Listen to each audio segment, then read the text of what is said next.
بسم اللہ الرحمن الرحیم۔ السلام علیکم۔ انفوپیڈیا کی انفارمیٹیو دنیا میں خوش آمدید۔ ناظرین، جب ولاچیا کے بادشاہ نے ترکوں سے الحاق کیا تو اس کے دونوں بیٹے ولاد اور روڈرو مسلم درسگاہوں میں پڑھ رہے تھے۔ ترک شہزادہ محمد فاتح بھی انہی کے ساتھ علم حاصل کر رہا تھا۔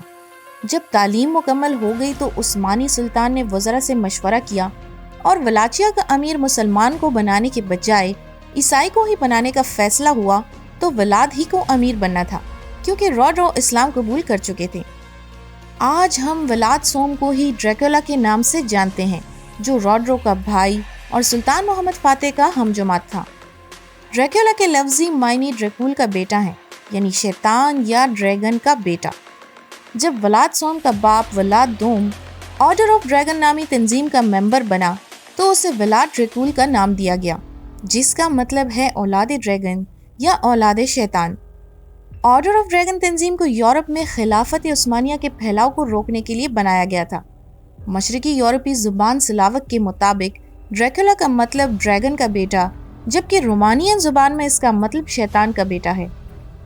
ولاد سوم کی ظالمانہ ساکھ کے باعث اس سے جڑی کہانیاں تیزی سے پھیلنے لگیں اور ان کہانیوں میں اسے میخیں گاڑنے والا ولاد، ڈریکولا اور ڈریکول کے نام سے پکارا جانے لگا۔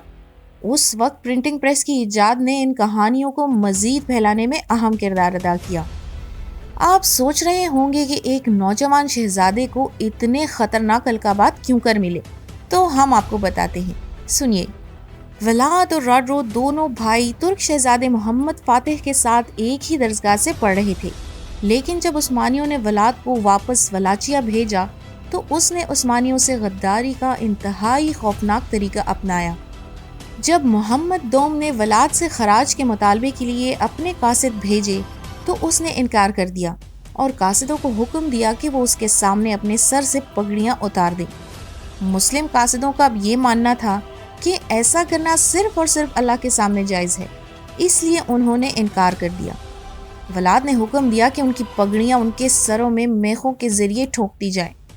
یہ حکم خلافت عثمانیہ کے خلاف کھلم کھلا جنگ کا اعلان تھا۔ ولاد سوم ایک خالص شیطان تھا۔ اس نے سزائے موت کے نت نئے اور ظالمانہ طریقے ایجاد کیے، جن میں سے ایک سولی چڑھانا بھی تھا۔ جس شخص کو یہ سزا دی جاتی، اس کے جسم کے نچلے سرے سے ایک نوکدار چیز گھسائی جاتی جو پورے جسم سے ہو کر کمر کے اوپری حصے، سر یا کندھے سے باہر آ جاتی۔ عثمانوی قاصدوں کے قتل کے بعد سلطان محمد دوم یعنی محمد فاتح نے نیکوپولس، جو کہ حالیہ گریس کا ایک حصہ ہے، کے حاکم حمزہ پاشا کو ولاد سوم کو ختم کرنے یا اس سے امن کی بات کرنے کی غرض سے بھیجا۔ ولاد سوم کے آدمیوں نے راستے میں ہی گھات لگا کر حمزہ پاشا کو اس کے 20,000 ساتھیوں سمیت موت کے گھاٹ اتار دیا۔ ان میں سے کوئی بھی نہ بچ سکا۔ اس کے بعد عثمانوی فوج نے ڈریکولا کا مقابلہ کیا، یہاں تک کہ اس کے اپنے سگے مسلم بھائی روڈرو نے بھی اس کا سامنا کیا۔ اس کی ڈراؤنی اور خوفناک خصلت کے باعث عیسائیوں نے اس جنگ میں ولاد سوم کا ساتھ چھوڑ دیا، جس کے باعث ولاد سوم کو پہاڑوں میں چھپنا پڑا، لیکن اس کو بعد میں گرفتار کر لیا گیا۔ روڈرو نے اسے زندان میں ڈال دیا، لیکن روڈرو کی موت کے بعد اسے چھڑوا لیا گیا۔ بالآخر 1476 میں سلطان محمد فاتح کی فوج نے بوشارست میں ڈریکولا کی فوج کا سامنا کیا۔ ڈریکولا کی فوج سلطان کی فوج کی یلغار کا سامنا نہ کر پائی اور مکمل طور پر برباد ہو گئی۔ ولاد سوم اپنی فوج سمیت مارا گیا۔ ولاد سوم عرف ڈریکولا کا سر دھڑ سے الگ کر کے استنبول کے دروازے پر لٹکا دیا گیا۔ اس کا سر 2-3 مہینے تک اس دروازے پر لٹکا رہا۔ یہ ڈریکولا کے دور کا خاتمہ تھا۔ اس دن سے لے کر آج تک بہت سے لوگ یہ نہیں جانتے کہ مسلمانوں نے ہی ڈریکولا کو شکست دی تھی۔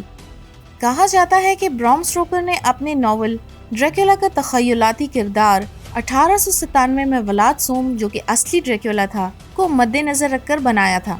اس پر ہالی ووڈ اور ترکی دونوں نے فلمیں بھی بنائی ہیں، لیکن ہالی ووڈ کی فلم حقیقت کے برعکس ایک افسانوی کہانی پر بنائی گئی ہے، جبکہ ترکی نے جو فلم بنائی ہے وہ ان ترک جنگ بازوں کی کہانی ہے جو فاتح قسطنطنیہ سلطان محمد فاتح کے بہادروں کی حقیقی کہانی ہے، جنہیں ڈریکولا کے خاتمے کے لیے بھیجا گیا تھا۔